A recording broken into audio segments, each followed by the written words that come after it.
Hello and welcome to the Oddschecker betting show. This is a special episode sponsored by Parimatch as we look forward to the heavyweight clash between Anthony Joshua and Oleksandr Usyk, with the WBA, IBF, WBO and IBO heavyweight titles on the line. I'm your host, George Elek, and I'm delighted to be joined by two expert guests today to join us to preview the fight. We've got Barry Jones, former super featherweight champion of the world, now a boxing commentator and analyst for the BBC, amongst others. Barry, how are you doing? Yeah, I'm good, thanks. Thanks for having me. No worries at all. And Declan Taylor, co-host of the George Groves Boxing Club podcast. Declan, thanks for coming as well. Pleasure. Great to have you both here. Are you guys going to be at the fight? Are you going out to Saudi? I am, yeah. Thursday night. Actually, I've left there as late as possible. Yeah. Yeah, literally. Yeah. It's pretty cooler there than it is here. It's no Las Vegas yet, is it? Let's be honest. So, yeah. Declan, you've been there before? Yeah, I've been there for a couple of fights. Khan against Billy Dibb and the Joshua Ruiz fight. Sadly, not going this time. Can't wait for it though. You didn't go see your mate George Groves? Do you know what it was, Barry? I couldn't get a visa for that one. No. And this is the former host of George Groves' podcast. That was the first British. George was the first British boxer to defend a world title there. But back then, it wasn't that long ago, 2019 or something. It was totally different. 3 years on, it's a different country for boxing, and it's going to feel open now. And they let Barry in. So yeah. Well, they haven't yet. So yeah, exactly. We'll see. Declan, where are you going to be watching it? I'll be watching it at home, I think.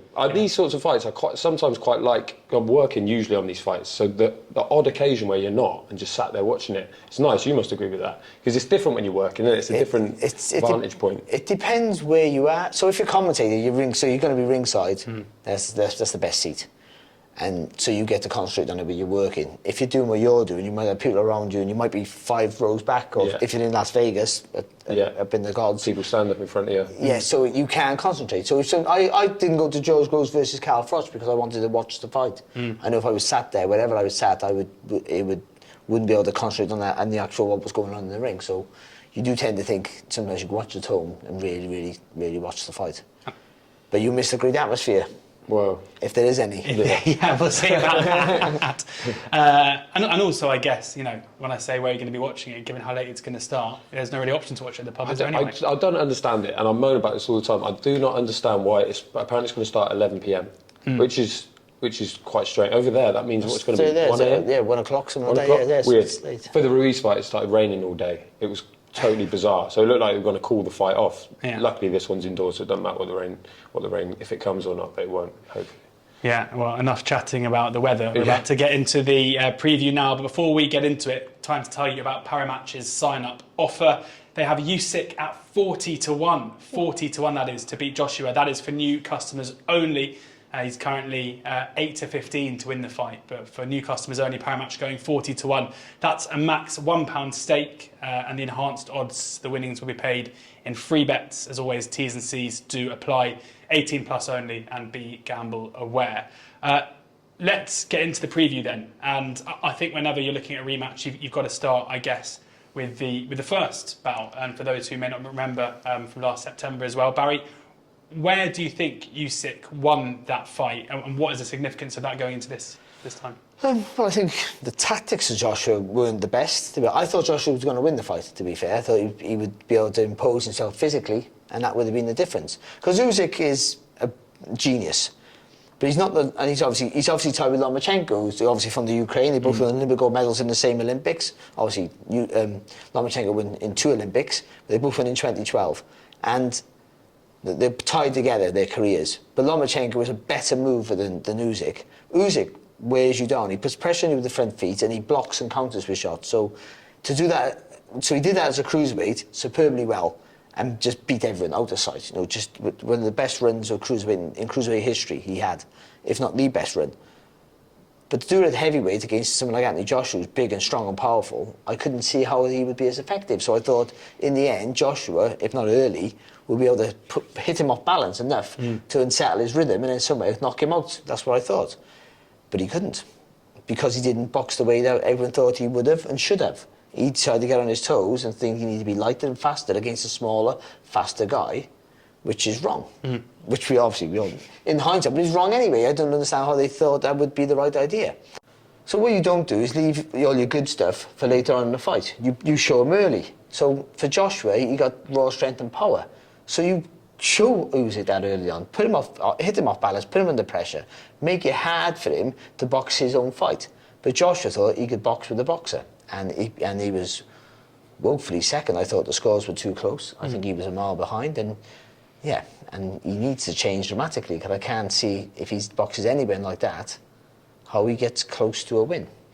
Declan, we've seen a change. You talk about the bad tactics there. A change in terms of the coach, Robert Garcia, coming in on team Joshua. How big a change do you think that could be for the way he sets up for the fight? I mean, it would be a big change to how he sets up, definitely. But it's hard to know how much improvement he can make in that time. I was a bit mystified when he spent a lot of time after the first fight, the defeat. He cleared off to Dubai for a while. He sort of was half training there. He went to America for a while and sort of did the rounds and tried out different coaches, as it were. But it wasn't until reasonably recently that we heard the Garcia link up. They've had a camp, but really, what can you implement in that time? That's the big question. Garcia seems to be excited by how big Joshua is physically. You know, you could see him at the presses and stuff, just almost smiling to himself, saying, "Look how big my guy is compared to this guy." He does train featherweights. Well, I've never seen someone this big. So, I mean, that's the big intangible: is what can he really implement in this camp? How much can he get across to Joshua, and how much can he change Joshua's mindset himself personally? I'm not so sure exactly what he can bring to the party at this stage. He's a really good guy, a 60-second guy in between the rounds. He's really good at that, and it feels like Joshua needed that from what he's been saying about Robert McCracken, who guided him all through the amateurs and up to a two-time world heavyweight champion. There was obviously some sort of disconnect there, and there's no point persevering with that. But as he picked the right man, is there still too many voices because Angel Fernandez is in there, and you've got Garcia still? It's kind of impossible to predict what that might mean. Really, it's down to Joshua, but that little bit of seasoning that Garcia can provide might make the difference. I don't think it does. I don't think that it's what he can implement, because I think it's quite clear. We all know what Joshua needs to do. If he can do it, it's the trust is the problem. So you build a relationship with the trainer. So it's not that you got to trust what he's telling you is the right thing, because what a trainer might tell you in those 60 seconds might not be what you want to do. Because some things are hard. You got to trust the guy to say he says to him, "You got to take a shot. You got to keep throwing that jab. It's not going to work, but it'll work in the end." Well, every time you throw a jab, you get caught. You're just going to discard that, because your whole body's saying, "Well, he's an idiot. Like, I'm getting caught here." But sometimes that can work. It's, if you know the guy, you go, "Listen, I got to trust this guy because I've been training with him all my life," or whatever it is. A guy who's come in 3 weeks, 4 weeks, 6 weeks, you don't really know. You have no relationship with, no long-term relationship with. How can you have that trust? Yeah. I don't think you can. And in this sort of fight, Joshua's going to have to do some things that he's maybe not wanting to do. What do you think those things could be? Well, you got to walk. He's got to take the risk of getting knocked out to knock this guy out, which sounds great. People say, no. I mean, people say you got to be aggressive. Well, of course he has, but there's a risk with that. When you gas out, because you punch in thin air, which might happen, or you're not having no success, or the guy's hitting you back. So you're being aggressive. When they say punchers haven't got a chin, and it's not that. It's when they're throwing punches, they're being able to be hit back. And most of the time, when you're throwing shots, you're swinging, so you're moving into shots, and the chances that some punches get knocked out is because of that. Like people like me who danced around all day, we didn't hurt anyone, but we barely got hurt ourselves, and that's the risk you take. Not being having no power, but you don't get hurt. And then if you got power, you got to take risk getting hurt. So he's got to try and push him right back and go at him, but he's going to walk onto shots. He's going to do what Usyk wants him to do, because he'll make you miss, make you pay. That scenario, but there's no other way he can win, because he tried the other way. But I personally don't believe that. This notion that Joshua wanted to outbox him. He's told us all that I really wanted to just see if I was better at boxing than him. I wanted to win on points. We never really wanted to hurt him. I don't buy that necessarily. I feel that early in the fight, he was trying to get his shots off and he was just getting countered. He was just bamboozled by this genius who, to be honest, has spent his whole life as a southpaw boxing bigger orthodox guys. So he knows this off by heart, whereas to Joshua, it's brand new. So I feel like it wasn't the tactics were wrong necessarily. I just feel that any idea or hope to be aggressive in the fight faded away because as he was trying, he was just getting countered, getting hit with that straight left hand constantly. Joshua is apparently great at taking instructions, and you can sort of see that, but he doesn't, and because he hasn't boxed all his life. Now, boxing all your life means you have better knowledge, which ultimately then, like a Tyson Fury, for great example, he can think on his feet, so he can change tact. Well, these are mavericks. You can do it literally minute by minute in a round. But we all think on our feet, so you adapt because you've done it from a young kid. When it's safer, when you don't get hurt, you can try things out because 10 years of age, no one can hurt you. When you start boxing at 17, 18, 19, you're already 6'5" and 17 stone. Then trying things out, you make a mistake there, you get hurt or knocked out. So he just sticks to instructions, and he's good at that. But he can't adapt himself. He can't think for himself, I don't think.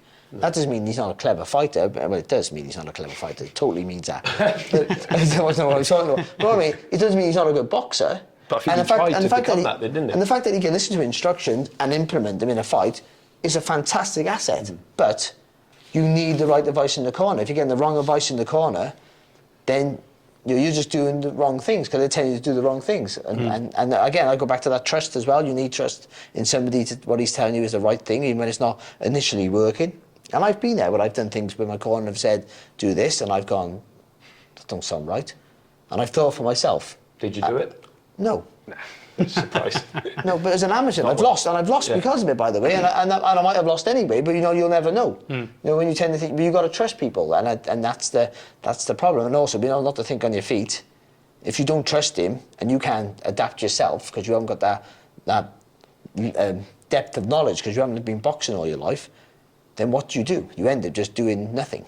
And I sort of think that's what he did in the Usyk fight. He didn't really do anything. Well, he was in that. He didn't get too close to him. Wasn't too far away. He was in the right spot to get hit, and try and land his shots. And he was having a bit of success.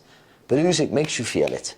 He's never been a guy who spins you around on a sixpence. But what do you think? I mean, from your point of view, what's AJ got to do from the get-go in order to give himself the best opportunity, the best chance of winning? I'm going to say this, and it's a joke, but I mean it. Walk right up to him, grab him, and go crack with the head. That was so silly. I wouldn't do that. He needs to make an impression, doesn't he? Yeah. Because who gets disqualified in the first 10 seconds? Nobody ever. But but he needs to get physical somehow.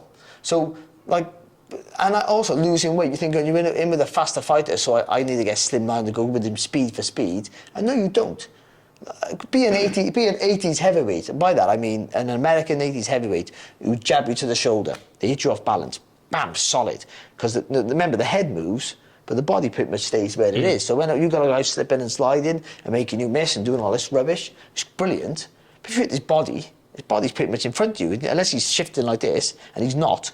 So you just bang him to the chest, bam, bam, make you feel the weight, hit him off balance, and then try and work off that. I think you have to be physical. And when you're in close, just lean on him. Just lean, put all that weight on him. Let him push and pull you, let him tire himself out. What you can't do is allow someone like Usyk to get in his rhythm. Once he's in his rhythm, then you really are playing catch-up. And the longer he's more comfortable, the less comfortable you are. The less comfortable you are, the more you panic. The more you panic, your body gets tense. The tenser you become, the punches start pulling. And then you tire dramatically. And then you could possibly get stopped or knocked out. We've spoken a lot, Declan, about what AJ has to do, what changes AJ's made. In terms of Usyk himself, there's been a lot of noise about him bulking up, looking much bigger than he did in the first fight. And given that his speed seemed to be almost the most important thing in the first fight, are you surprised to see him changing that physique? Kind of. I don't think necessarily that extra weight and size means his speed will diminish that greatly. There might be some difference in it, but I don't necessarily think heavy means that he's going to be slow. Because really it's not about fast reactions like a David Hay or something. It's more that he's just thinking so well that he's always moving around the target, always in the right position. I feel that he might not be as heavy as we think. He will be slightly heavier, I think, but I reckon he wants to do a number on Joshua. I feel that he's left the war zone in Ukraine. He's left the front line. He didn't want to do that. He said that going to hospitals and speaking to injured soldiers and them saying go and fight. That's why he's doing it. Also, he tried to buy the rights for this so people in Ukraine could watch for free. I feel like he wants to do a number on Joshua. He wants to make an impact, make a statement. I don't feel that it's a normal situation for him. Clearly it's not anyway back at home. But I feel that he's thinking, right, everyone's talking about Joshua being aggressive and trying to walk me down. Let's have it. I'm ready for that. And I feel that could open the door. One, it increases Joshua's chances of having success if he's trying to really put it on him more so than he has in the rest of his career. But also it means trouble for Joshua as well. So do you think this is going to look like a very different fight? I think it's a different fight. Although having said that, sometimes it's easy to predict, and then in a rematch, really, it's the same sort of situation. But I feel it's a different fight for both of them. I feel like Usyk's whole world has changed since that first fight in the last 12 months. Joshua's clearly on his on the ropes. Literally, if he loses this, it could be the end for him, especially if he loses in certain fashion. So I feel like the stakes are just so much higher in this fight that it could open the door for a different fight. But maybe they revert to type after a few rounds. I don't see that. You do think it shows intent for Usyk that the fact that he's put on that weight, or it looks like he's put on that weight, that he is going to try and walk Joshua down. I think he's felt Joshua's power now, and he knows it's dangerous, but it's not so much. It's not every shot's a knockout punch. Actually, Joshua's quite a structured boxer, so. We all go, he needs to be aggressive like the old Joshua, and he needs to be more angry and true. But he never swung like a lunatic. He was always, everything he did was always structured, and he always punched inside his body frame, so his technique's good. So actually, Joshua's speed is fast. He actually punches fast. He's a good underrated counter punch as well, particularly with the right hand, didn't he? But he used to have a little rhythm to it. Early in his career, he used to have a little rhythm to his step back and forth. So he wasn't bouncing on his toes. He had a good rhythm, and so he'd make you miss. He'd jab, step out, right hand, and it was good technique. And bigger guys struggle with that. But I still think that now Usyk has felt the weight and the strength, he's bulked up enough for me, and he's a clever guy, to maybe try and walk Joshua down. Again, he blocks. As a cruiserweight, all he did was put a pressure you in that front feet, with that front foot, put you right under pressure, block everything and make you pay, and make you work so hard that by the time you got to round 5, 6, 7, 8 or 9, depending on how good your engine was, you were spent. And the only fighter who wasn't spent was Marius Bredas. That's the only fight. He still got lost, but Usyk still won. That was the only fighter who wasn't absolutely knackered at the end of the fight, was him. And I don't know, and so you should maybe get him in your corner. That's what he did. Because the rest of them, and Gasayev, all these fighters were brilliant. By round 7, even if they didn't get stopped, by round 7, they are absolutely shattered. Bellew was knackered. But Bellew looked like he was in the fight. But in reality, he's foot to the pedal, 100 miles an hour, just trying to stay in a fight that was close. Like Usyk doesn't care if he's winning after 6 or 5, or if he's losing 1 or 2 rounds, because he's done nothing. He does nothing. He just lets you do everything, and the fight's still close. And then he slowly goes to work because he's clever, and he can feel the weight of your punches diminish. Look at Joshua in the last round. To be fair, he was done. Yeah. He was in trouble, and that's fatigue more than the power. I mean, for that reason, do you think if this fight goes the difference, is there any way Anthony Joshua can win it? Based on what we saw. Well, yeah, if he can hurt Usyk, then he can win on. It doesn't mean he has to knock him out. He can win on points, because all of a sudden Usyk has to fight a different way. And also, and when you get hurt, and I can vouch for this, you fight slightly scared. I mean, you're not scared, but you fight differently, because you know once you get dropped and hurt, then you go, oh, I don't want to do that again. Your whole body, especially a thinker like Usyk, will reevaluate everything instantly. You can do that. And he's a great fighter, but he's not a great fighter in the mode of a Ray Leonard, who will take those massive risks.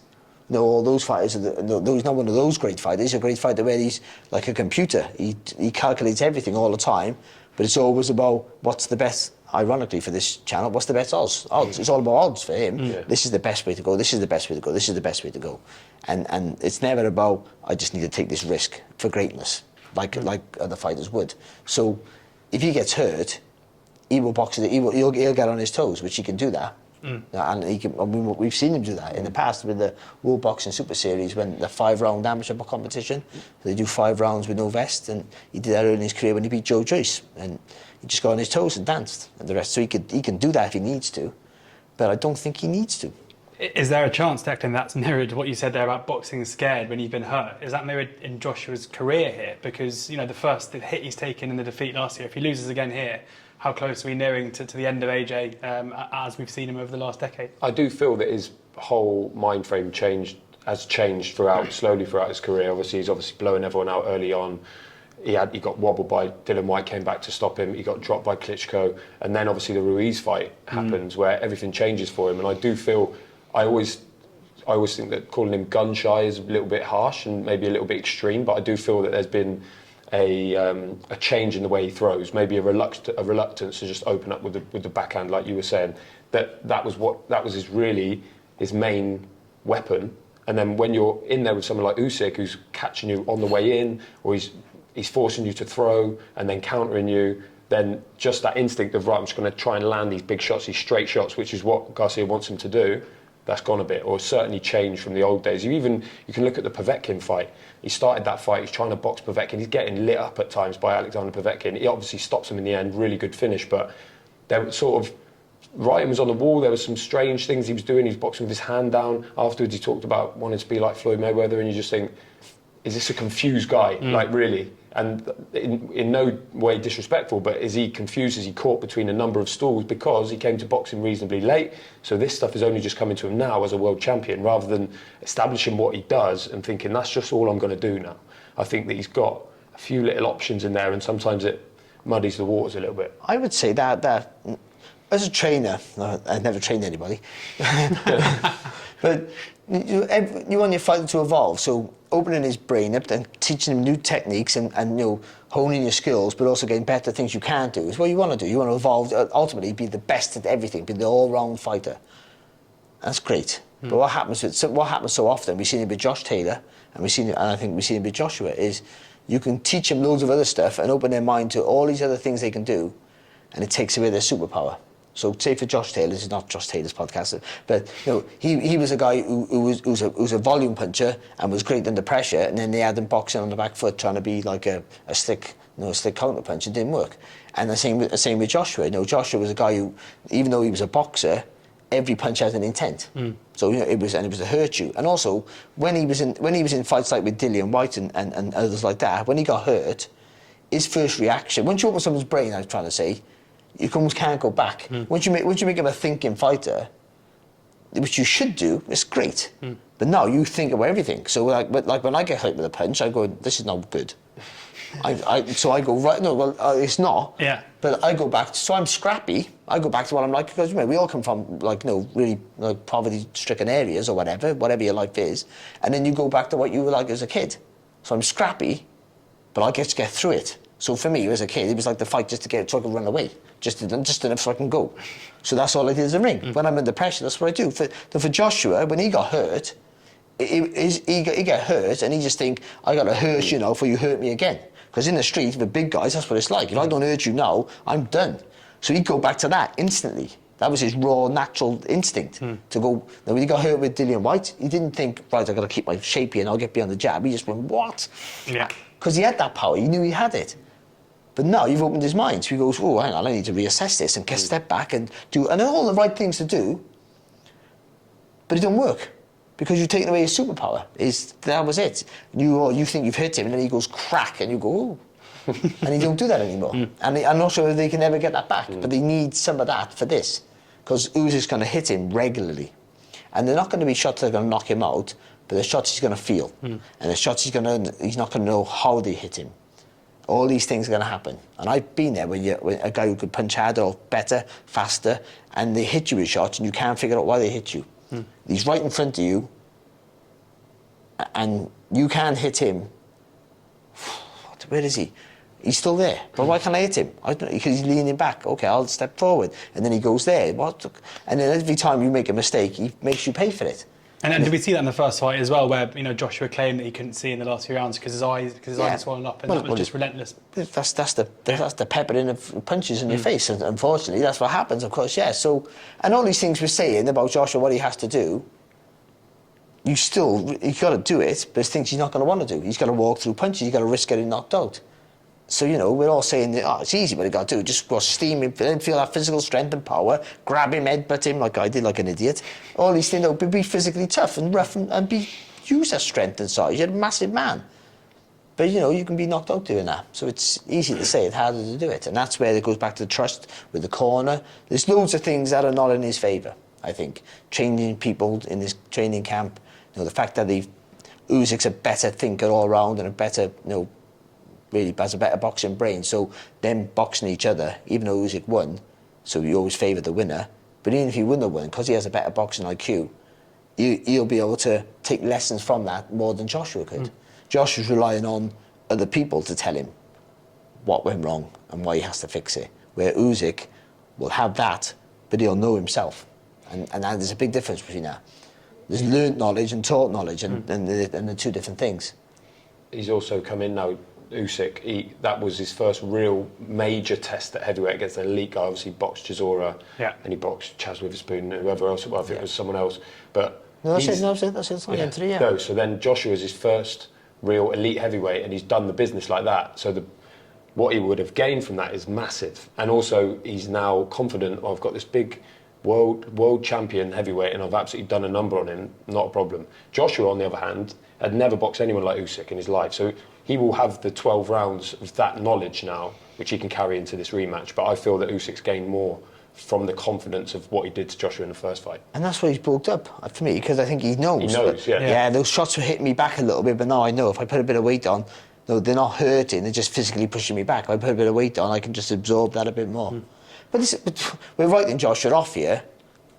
No, that's it. I've got nothing else to say.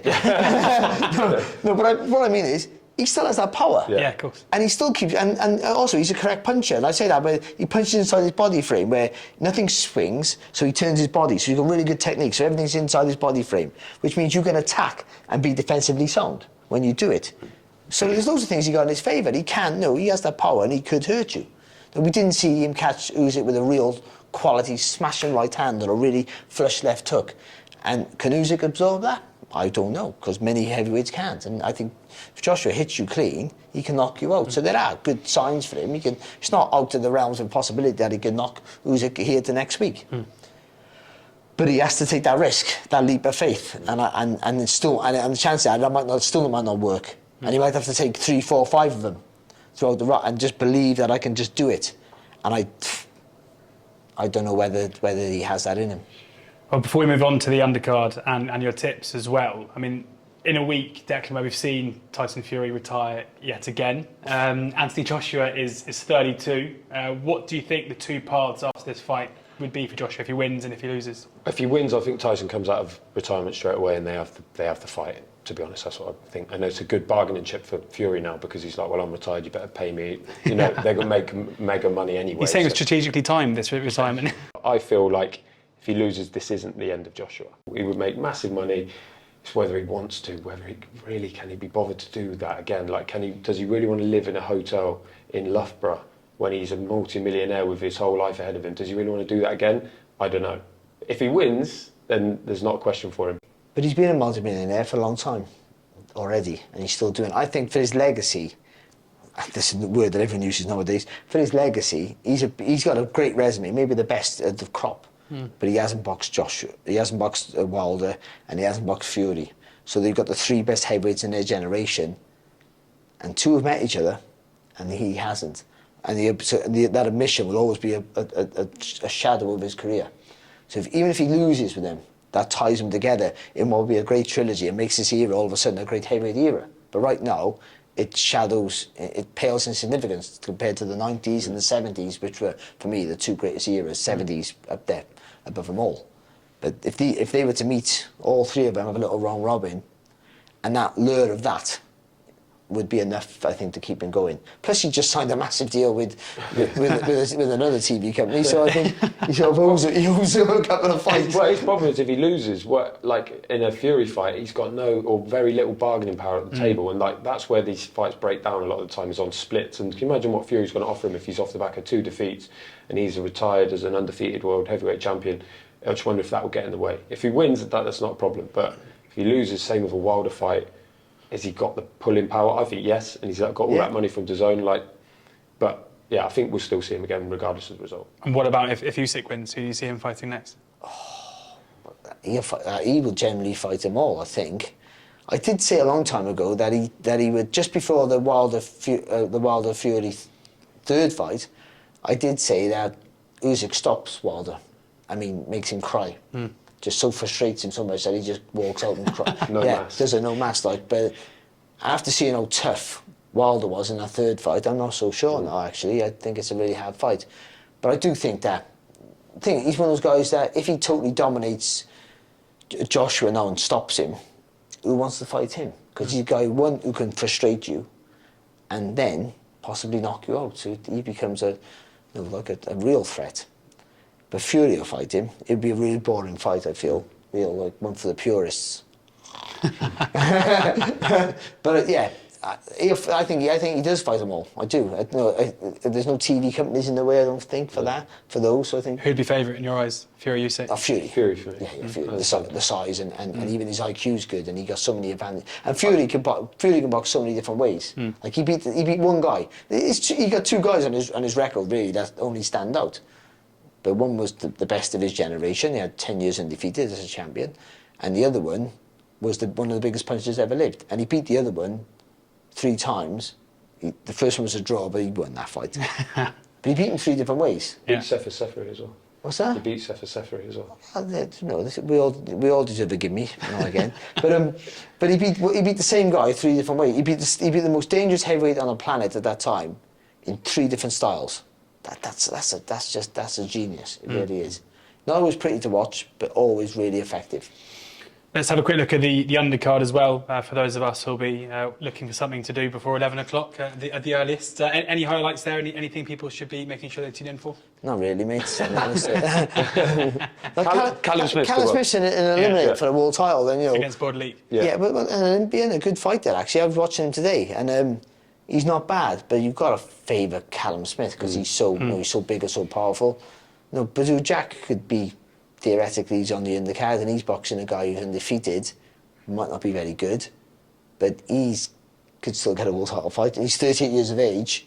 And he's based in Dubai now, not in Las Vegas anymore. Swedish fighter who's based in Vegas with Floyd Mayweather's company for such a long time. Now he's based in Dubai, and he's still beating young kids. So he might get a world title shot, a cruiserweight possibly, which is all of a sudden a wide open division again. He's a big name still, Badou Jack. And Smith, I really like him at light heavy. What he did to Lenny Castillo, on the. And that was good. Castillo was a good opponent, actually. I think he'd gone the distance with Bivol, perhaps, Castillo. Yep. And we see what Smith did, one of the most chilling knockouts you'll ever see. And he's a big puncher at light heavy. This is an opportunity for him. I think Bauderlique is, like Barry said, a good fighter. Never boxed outside France. I feel like he's one of them where he's going to be like, I've never been hit like this before by someone like Smith, who's very measured and can be aggressive when he wants to. And then he wants Beterbiev, maybe. He wants Beterbiev. Why would you say that? Why would you say that? Why would you want to upset Beterbiev for? Yeah, but I think Smith does it in style. Last time he was in Jeddah, he won by knockout, I'm sure we remember. Yeah. So I think he'll probably do it again. Would he fight? Who'd he fight? I've got it here. I can't remember. Your mate, wasn't it? Yeah. Georgie Groves. Yeah. So and he gets a world title shot off the back of this. I think so. Yeah. Great stuff. Time to hear the guys' tips. This podcast, as I mentioned, sponsored. This podcast and video sponsored by Parimatch. Parimatch not only have Oleksandr Usyk as their responsible gambling ambassador, but they're also the official betting partner for both Chelsea and Leicester. And they have Usyk at 8-15. So odds-on favourite. Of course, Joshua was the favourite at the Tottenham Hotspur Stadium last year. Now Usyk 8-15 favourite. Joshua 6-4. The draw 20-1. And Declan, you've got 3 tips here.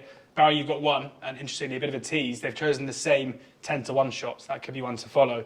But first up, you're looking for a way to side with Usyk over Joshua. Yeah, just an easy one. I thought if you see this fight go similar to the first fight, which might happen, they might revert to type. Both established guys. Maybe it just sort of degenerates into the same thing we saw last time. Usyk's decision is 7-4, which struck me as decent, and that's covering all decisions. That's not just a unanimous decision price. That's for anything if he wins on points again, which is not out of the question. I feel like maybe, in difference to you, I feel if it goes a distance, Usyk wins on points. I don't see. I think Joshua decision is the least likely of all the outcomes, maybe even beyond the draw. So Usyk decision, I think at 7-4 is not bad. If you're just thinking safe, and we've got previous on the first fight, so yeah, I thought that was a decent price for that. Usyk decision 7-4. An interesting special as well. Total knockdowns over 1.5 at 13-8. Yeah, I thought that was a great one because over 1.5 knockdowns. So basically, you need 2 knockdowns in the fight to get that price, which is solid. So you think Joshua, you only have to look at the Ruiz fight. He goes down and gets back up again. Yeah. So if he does get, if Usyk really does walk him down and try to put it on him, chances of him going down once are very high. And then the second one could well follow because we know he gets up. Usyk not a concussive puncher, so it's not like he's going to put him away. to sleep. He did, to be fair, he knocked out Bellew, but the Huck stoppage and all the other stoppages in his career really grinds people down. Fatigue. Couple of knockdowns. So that looks like a good price, especially then if we're thinking that Joshua is really going to try and walk him down and put the pressure on. Maybe he drops Usyk as well. Usyk not elusive like Lomachenko, he gets hit, but he's happy getting hit to land one. So a couple of knockdowns in that fight is not out of the question. 12 rounds is a long time. Especially if Joshua comes out swinging, as we 100%. anticipate that he might do. And not so much a tip, but we saw Eddie Hearn saying in the week as well that he thinks that the fight will be done within 6 rounds. It's not like him. Unsurprisingly saying that it'll be Joshua knocking out Usyk in the 6 rounds. I'm sure nothing to do with Usyk moving on from Hearn after this fight. I can see if you want to have a bet for Joshua, I would say that I think the first 2 or 3 rounds will be a little bit tetchy. I don't think they'll be too much. I think they both be having a look at each other. No one will want to make a mistake. But I think at some point there, Joshua's going to have to go for it. So I would say 4 to 6. Round 4 to 6, that he has a pop with it. Yeah. Possibly. And then that could well open him up to get his stop. And then that's what I think. If he doesn't get it done then he's emptied his tank. Yeah. And that's where Usyk does. So that bet under 6.5 rounds is 3 to 1 for the fight. Either guy to win inside 6.5 rounds, which is a good price at that. And yeah, Hearn said he might have even said either way it will finish inside 6. He sees it as a 6-round fight, and it could well happen, especially with Garcia in the corner. You know, we really don't know what Joshua's mindset is. He might just be like, this is the last thing I'm going to do. I'm here in Saudi, I've taken all the money, let's just try it, go for broke. And then he could get stopped, but then he could knock him out. So that seemed like an interesting bet, if that's how you see the fight going. Maybe that's why it's at 11 o'clock, because I know it's only going to go 6 rounds. Exactly. So too late. And Barry, I'll come to you for the 10 to 1 shot, because this was your selection. It's been mirrored by Declan as well. For a Usyk stoppage in rounds 10 to 12 at 10 to 1. Yeah, I think that what Usyk does, what he does best, and he makes you, and especially when he's put on the weight, he makes you work hard. So, and Josh will be extremely fit, but he's got to be more aggressive. And with that, is the caveat that you gas out.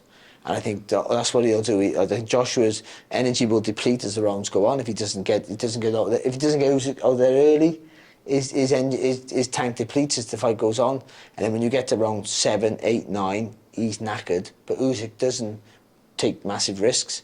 He'll just keep punishing you, and I think then by round, anyway from 10 to 12, Joshua's just a big lump, a big target to hit, and then Usyk just goes to work. Because Usyk never loads. If you see Usyk, he never loads up with his shots, so he can throw shots all day long, but they'll have their weight in the end. But the tired you get, that shot, that there was nothing in round 1, it's like a sledgehammer in round 10 and 11. So I think he'll stop him late. I think that price was really surprising. That's a big price, 10 to 1 for that, because we saw the pattern of the first fight.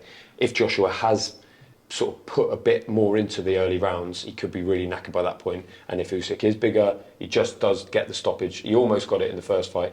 Most of his stoppages at cruiserweight and have been like 7, 8, 9-ish. So you think just logically you've got heavyweight in front of you, 10, 11, 12. It seems like a really good price and a really likely outcome. And I would say that when you mentioned about multiple knockdowns, I think I didn't even think about that. That's brilliant. I think that's really good, because I think Joshua gets beat.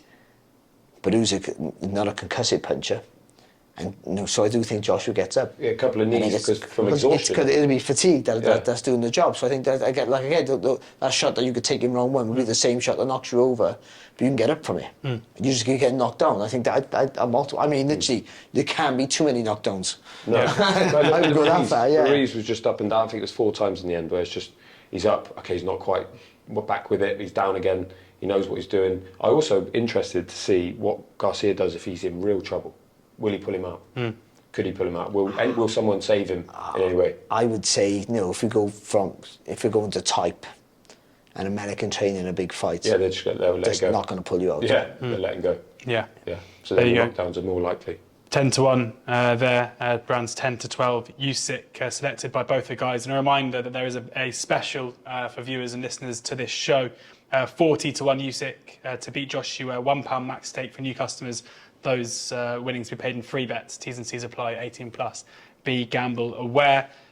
Before we let you guys go, can't have a show this week on boxing and not talk about the Chris Eubank Jr. Conor Benn fight. A couple of big landmarks in the original rivalry. I was born the day of the first original, 18th of November 1990, the first Eubank Benn, and a little bit less crucial here, Barry was actually on the undercard for the second fight. Well, what do you remember of the day? You say, well, the second fight in Old Trafford, so yeah. I was first on, which sort of makes you first is top of the bill, I think. Yeah, I agree. Yeah. There was only 5 fights, so that big. I said to you. I was actually born before the fight as well, so I was first on the first one. So. I watched the first fight on a ferry. I just stopped the kid in Ireland, actually, as an amateur. I was on a ferry back home from Dublin, watching the first fight, which is an all-time war. Yeah. Horrible fight to be involved in. But the second fight in Old Trafford, which wasn't a great fight, but it was a great occasion, there was only 5 fights in that bill.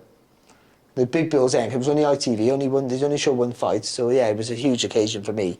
Sort of made me actually. I think I won there. I think I had box of the night. They don't box of the night. But in my mind, I was the best boxer there. I think everyone agreed. Everyone who was in the stadium at the time. I've had many a time that Ben's come up to me and said, Barry, I just want to thank you for the opportunity. Inspiration. Without you, yeah. But this fight, it's just I never thought I'd see it happen. This return. Yeah. This third one now against the Suns. I just think. The trilogy was they all went to fight the third time, and it didn't, for whatever reason, it didn't happen. You just thought it was put to bed. So it's sort of been, it's the third fight by proxy, isn't it? Or nepotism, whatever you want to call it. It's just the weirdest of situations because they were massively weighted. One was a super middleweight, one was a light welterweight when he turned professional. You just thought, oh, these guys going to meet. And we were looking at other sons because they both got other sons who boxed. Yeah. You're thinking, well, maybe they could box each other. Maybe. Well, Stevie Collins Jr. There was Nathaniel Wilson versus Harley Ben. They were close to weight. No, they're both the sons of respective dads. You Callum Eubank. Maybe they could meet. At 54 pounds as well. Yeah, of course, yeah, but never these two. But all of a sudden, they made it somehow. Yeah. Well, money talks. Odds-wise, we've got Eubank Jr. is 2 on favourite, Conor Benn 13-8, the draw 20-1. Eubank Jr. said in the press conference to Conor Benn, "You cannot beat me, Conor," over and over again. Do you agree with that? I mean, I do, to be honest, because it's a middleweight against a welterweight. That he's going to win. He's too big. He's too big and too strong for this fight. But then you just have to consider they are getting him to take £3 off. There is a rehydration clause.